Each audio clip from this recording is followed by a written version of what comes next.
Ladies and gentlemen, welcome back to another Drums with Oisín. I'm here in a slightly different location, talking to Kyle Crane. Kyle, welcome. Thank you so much for joining us. Kyle is a very well-known, well-respected musician from the States. A lot of people would know him from his work with Daniel Lanois. Am I right in pronunciation? Yeah. Yeah? Lanois. Someone said Lanois to me recently. Yeah, it's either Lanois or some people say Lanois. Okay. That stuff is crazy, by the way. I've been listening to that all morning. It's fantastic. The concept of it being kind of a very spontaneous sort of situation, that's something I very much enjoy. Yeah, it's fun. So, sure, we'll get to that. Kyle is at the moment touring Europe. You have an album that you've recorded in Berlin, you were just saying. So, speak on that if you could. Yeah, it's going to be my first debut album that I've written myself. And Kurt Rosenwinkel's playing guitar on it. And so we're recording it at his place, his home studio in Berlin. That's amazing. And Daniel Lanois played on it. And, Connor Oberst, the singer of Bright Eyes, sung on it, and there's some other guests that we've yet to record. Right. It's kind of a fairly kind of open sort of... Yeah, just kind of working with people's schedules. Yeah. And so it's slowly completing it. That sounds pretty amazing. And in terms of songwriting, are you the primary songwriter and you're kind of, giving parts to these musicians as they come in, or?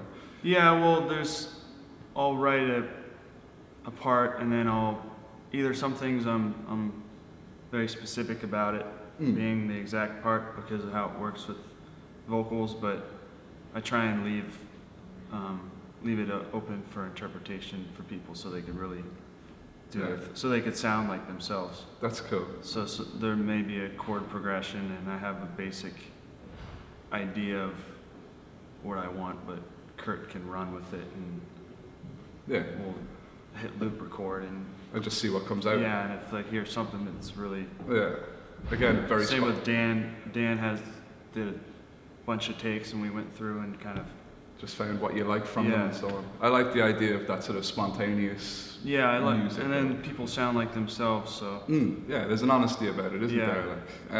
I often think that a band is specifically the sum of its parts. The group of people comprising the band are specifically going to sound this way, right? Regardless of what they're playing, of tempos, of time signatures, of anything along those lines. They're always going to sound like themselves playing those things. So I like that I like the idea that it's a very honest method of making music, I guess, in a sense. Aside from that, you've played a few gigs around Europe since you've been on tour, haven't you? Yeah. I know you're going to Denmark next, if I'm not mistaken. Where were you previous to Ireland then? What were you doing? I was in Amsterdam doing a master class at the university there. And then I played at a jazz fest in Bonn, Germany. Nice. With a Danish jazz quartet called Girls in Airports. Girls in Airports. Yeah. Right, okay. It's what they do. Cool, yeah. Yeah. That sounds pretty cool. And then you're going to Denmark. Sorry, have you been to Denmark before? Have you played over there? Yeah, I played there with Dan. A couple, I think we did like 3. We did Aarhus, Odense, I'm probably butchering the names. Sure, who doesn't? And Copenhagen. You got that one. Copenhagen. I remember being corrected on that when I was in Europe. I think it is Copenhagen, but who knows really. Yeah. So you've had a few days in Ireland. You've been here for about 4 days, am I right in saying that? Yeah. How have you found it? Have you enjoyed your time here? Yeah, I've been hanging with my buddy Cody, and we went to the ocean yesterday, and I did a master class at his jazz labs. It's a cool thing he runs here. I heard about this. Dublin. That sounds amazing.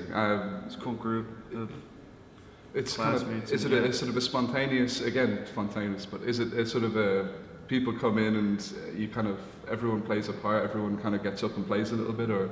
Well, they have a 10-week program, and so people come to learn jazz, if somebody doesn't want to commit to 4 years program, they could do this to get understanding. So I was just one of the guests kind of helping drummers and other people with concepts and ideas. Sure. Something else I want to touch on very briefly. You were the drummer in Whiplash. Drum double, yeah. Drum double in Whiplash, Yeah. forgive me. Specifically for the end part, for the caravan performance at the end of the film anyway, you were saying they were kind of cutting between... yeah, they kind of cut from the face to the body in that scene, or overhead shots. Yeah. You're kind of, are you kind of the same height and yeah, I think I had to part my hair the opposite way, but we're kind of similar build. And yeah, that must have been tough, the whole... Yeah, it is funny that Miles was joking around. He's like, "You're gonna get so much tail with your hair part." Like that. Really, yeah. Is it fun on set? Is there kind of, you know, fun to be had doing the whole? Yeah, film everybody thing? was really cool. I mean, the director and everybody was awesome, and it wasn't tense at all. No. You'd think it would be with how they had to get everything done. Yeah, you'd imagine on the tight schedule and so on. Super. I mean, maybe some of the crew was stressed out, but Yeah. as far as the director and everybody, it was just great. And I hadn't really been on a production that big, so I would watch them do their takes, Sure. and it was really fun for me. Just it's a whole new thing I never experienced. Absolutely. Do you think that's something that you'd like to do more of, or? Yeah, sure. I mean, I don't necessarily seek that out. Like, I'm not with the casting agency or anything. They Sure. kind of heard about me, and then I auditioned. They came to a gig and filmed me for an audition. But if something comes up again, you know, Why I've not? done like a Toyota commercial where I'm playing in a jazz trio and Right. stand up and speak Spanish. And it was like a Spanish RAV4, Toyota RAV4 commercial. Yeah. We have them over here as well. Yeah, so That's fun. Something anyway. And have you since kind of got an agent and all that sort of stuff? Or no, I mean, your concentration is music. That's your yeah, primary I've had focus some anyway. people always in LA, they try and get you to sign on to do that sort of thing, but then you're like going every day to casting calls, and then it turns into, you know, 'cause Yeah. ultimately I want to do music. You know. Sure. Sort of fairly standard questions, I suppose. Who were your influences when you were growing up? What were you listening to that kind of really gave you that buzz, that joy of drumming, I guess? My first, I guess the first, when I was listening to music, I just was hearing it as a whole, and then I started kind of noticing drums through John Bonham. Oh, Like, really? I heard the Wonton song. The Wonton It's song. like, It's one of his kind of seminal grooves Yeah, and I sort of was like, things. you know, I think Led Zeppelin's the first time I noticed even bass lines. Right. Like I was vacuuming, and the only thing coming through was bass, and I was like, what's that? Yeah, that You makes know, and sense. so I guess that was a band that I started to notice things, and I started to learn some of that stuff, and Moby Dick, you know, the different fills and that. And then I saw Terry Bozzio Oh, wow. Clinic. Yeah. I had no idea I was confused. My teacher was like, let's go to this clinic. Yeah. It's like, what? Is that medical? Yeah. What is? Clinic? Oh, right. Yeah. Okay. Yeah. And it just blew my mind. And then I bought he had a CD he tuned his drums to like the chromatic scale. Yeah. So he would walk bass lines with his left hand and swing. I remember the right. seeing there was a guy who, an old friend actually, who actually teched for him over here and spoke of having to set his kit up. Probably had to get there The 8 level. hours early. I'd say, I think it was something like 6 hours. They were, you know, on stage making sure that everything was where it needed to be. Yeah. The level of detail and He's got 11 pedals, like, and he actually uses them. it's You know? insane. It's absolutely insane. I have to be honest, I kind of struggle with the concept of it being a kind of, I suppose, a foreground instrument in that sense, drum specifically anyway. I think there are settings that obviously it kind of makes sense in a lot of the sort of Latin stuff and so on, but I mean, I struggled with the approach, I suppose, of it being a foreground instrument, but almost in a prog situation. I suppose I used to sit down and look at videos of it and think that's technically incredible, but I don't know, I'd struggle with the musical side of it, I think, more than anything else. I have a great deal of appreciation for the manner in which he plays, because obviously he's technically as capable as, I'd say, the majority of people out there, but yeah, it was just... At the time, because I was like probably 13, 14, that I went home and started writing my own drum beats and stuff, so it made me kind of, rather than learning songs, start to create my own. Oh yeah, absolutely. So that was pretty huge for me, just got me on that path early on, trying to make my own thing. Yeah. Trying to, I suppose, be musical without the rest of whatever it is that you need to play. Yeah. So he was a big influence, and then the next clinic I saw was Dennis Chambers. Oh yeah. So then I started getting into that kind of stuff, and then after that it was just tons. I mean, my teacher Brian Petney is a great rudimental. He played in the Fife and Drum Corps. US Fife and Drum Corps. Sure. So we mostly worked on rudiments and technique, and then more so than drum set, and then I would try and apply that to the drum set. That sounds cool anyway. And where was that based? Where was that studying done? That was in Virginia. That's where I went to high school. Okay, cool. Yeah. Whereabouts in Virginia, actually? Like outside of DC, about 40 minutes west, suburb. I kind of know that little area there anyway. I've been there a long time ago. Super boring. Yeah, absolutely.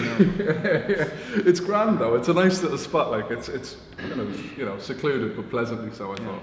Anyway. Keeps you in your basement playing drums. Yeah, that's the thing. Do. You don't have that distraction. You don't have everything going on all of the time. I suppose it allows you to focus on the one thing that you want to improve. Yeah. What else have we got then? What was that moment that it clicked for you that you want to play music? Well, do you remember that? Do you recall that sort of instant at all? Well, the second I moved to Virginia and once we moved into a house where I could set up in the basement and play, when I was, I guess, 7th, maybe 8th grade. Sure. And then I was actually able to have friends over to jam, and I just, from that point on, I was just picking up my friends on moped, and 13 and come to my basement and play. So that's all I wanted to do was play with people. So, and then I didn't even know it was an option to make a living until, when I was almost finished with high school. People were like, people do that for a job. I'm like, what? Really, yeah? Because people don't really pay for gigs in the town I was in. Right. So I had no concept of it. Yeah. So then I went to Berkeley summer 3-day festival where you stay in a dorm, and that's when I knew I wanted to go to Berkeley. So that's where I went to school.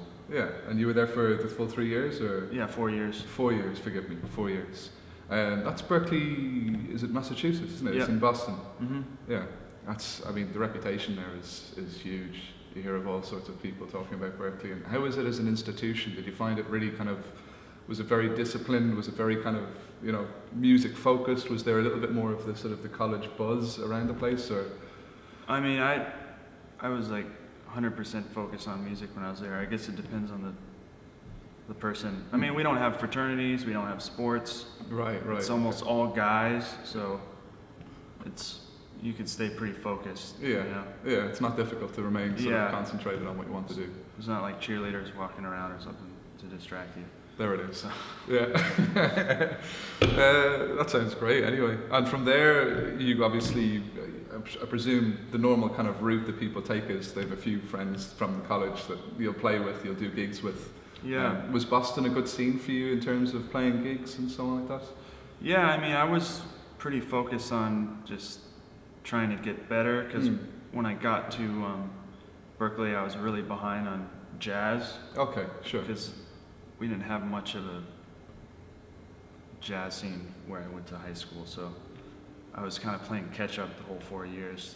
Right. And touring in the summer with some cool groups, like this indie rock group, the Grown Up Noise. We went all over actually toured in a vegetable-powered van. Oh, and a veg fuel, vegetable like oil. pulling up to Taco Bell and pouring in the grease and yeah. That's wild. And So that was part of my education. Yeah, touring education. Were they receptive to that? Like, could you just pull up to a Taco Bell and say? We would kind of get there and do it, and if somebody was to come out and be like, "What are you doing?" We'd already kind of be done by the time they came out. Yeah. Because it's near the dump. They always have it near the dumpsters. Yeah. Okay. It's just bottles of this stuff or whatever. Yeah. If you ever, I don't know if they have them out here, but if you've ever seen like a black container with a little pipe coming out of it, oh yeah, that's the grease. Okay. Right. You know. You see them now and again. I never really.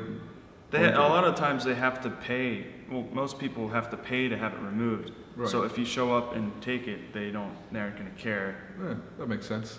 You know. You're doing them a service, if anything. Yeah. That's cool. And so you've played a considerable amount of styles as well. I mean, you talk about initially kind of not wanting to be John Bonham, but listening to that and kind of getting into that. You play obviously a lot of jazz these days. I've seen bits on YouTube of you playing with various groups. You're playing, I don't know what you would describe the music that you play with Daniel Lanois as. Yeah, it's people kind of ask. contemporary, sort of interpretive almost. Yeah. What he does is a lot of he kind of makes it up in a sense as he goes along, doesn't he? It's very spontaneous and reactive, I suppose. Mm-hmm. Like the two of you would bounce off each other. Yeah. Well, he plays his mixing board like an instrument too. Yeah, so yeah, that's right. I'll have a channel of like he has all these different elements on faders, and he'll throw something on and throw a delay on it, so yeah. So I'll react to that. So yeah. those elements change every night, and he could maybe decide to only bring in one thing or other things. So it's fun. It never got old to me. I can't imagine. Is there ever a sort of a plan, like I'll start a song this way, and from there we'll see where it goes, or is it very much a kind of he'll turn a knob and you'll be on it from that point, and anything can happen from there, or? Yeah, it's not really a plan. I think he enjoys me changing it up. Yeah. But and I mean, there's one gig where we were in like Switzerland or something, and he was playing one of his tunes on guitar, and I was doing a one drop reggae beat over it. Sure, yeah. Just messing around. It was a sound check, just getting sounds. Yeah. He's like, dude, let's play it like that, Yeah. And then we ran it, and then he's like, let's try this other song like that. And then we're back in the lounge area, and he said, I'd like to do the whole show with a reggae feel. Really? And I kind of laughed, and I was like, what? But he was serious. He's like, everything. So we did the whole show like with the reggae feel. How do you find audiences react to that? I mean, obviously they have the same access to the kind of the clips online and so on like that. Would there be? I suppose you'd have to go with a totally open mind, wouldn't you? Yeah, they probably dug it. I don't know. Every night changed. I mean, sometimes we'd have his, I guess, biggest song. It's called "The Maker." Mm. Some nights he'd be like, "I'm just gonna do it acoustic guitar," and then another night, if there's a piano, he's like, "I'll play it on piano," or sure, yeah. Or we'll play it like the record one night. He really likes this Willie Green Right. beat, and we'll do it like that. And another night, do it completely different with like a 5-minute jam in the middle.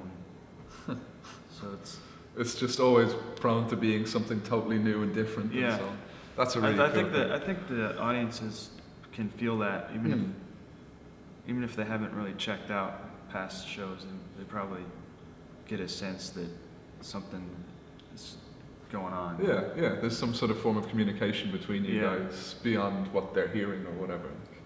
Yeah, that's a very cool thing. I saw a video of you earlier on playing on, I'm never going to get the name right. It was a sort of a much more sort of pop-centric indie sort of thing. It's obviously you're doing a few recordings here and there, bits and pieces. How do you find the session world over there in the States? How do you find that in terms of getting the gigs, getting the recordings and so on? I mean, it's great out there, 'cause there's a lot of people go out there to do their record from all over. There's a ton of great studios, and one of my favorite studios is not far from my place. It's called Nest. Nest. And this is in LA, isn't it? yeah, Yeah. it's actually a neighborhood called Boyle Heights. Okay. And so I'm there a lot doing stuff, and there's just always different bands and styles and things to do. So Sure. And is it a matter of kind of you'd be a house drummer almost, or? there's some studios that like to use me a lot, but usually a lot of people already have a drummer, but you know, it's people who sometimes solo acts will want drums or something like Sure. that. Yeah. And there's the whole TV commercial thing, like you'll play on a thing for a, diaper commercial. Oh, right, yeah. Like a Latin beat for a diaper commercial. So, Well, sure. Everyone needs drums at some point or other, anyway. Like, right. I think we're pretty much done. Have you got a name for the album at all? well, I'm going by the name Crane Like the Bird. Crane My last Like the name's Bird. Crane, Of course. and because there's a video game out with the lead character named Kyle Crane. He kills zombies. I so saw that. Can't yeah. really use my own name anymore. I was wondering about that. How that must affect you, like, because I mean, if you type in your name into Google, Now the video. it's what is it? I'm not even going to advertise it. Yeah, whatever. Anyway, Yeah. Kyle Crane Like the I need Bird. to play the video game though. Yeah, I don't know. It looks okay. Nothing Yeah. special. Anyway. Yeah, so we're very, very happy to have you. Thank you so much for coming by. Guys, check out Kyle on Instagram. You're Kyle Jeffrey Crane Yep. on Instagram, and on Twitter you are... Twitter. I think that's Crane's the name. Crane's the name. Okay. Yeah, Facebook, just Kyle Crane. Kyle Crane on Facebook. Obviously, guys, Kyle's an incredible drummer, well worth checking out. Again, thank you so much for coming by. It's a pleasure. Cheers.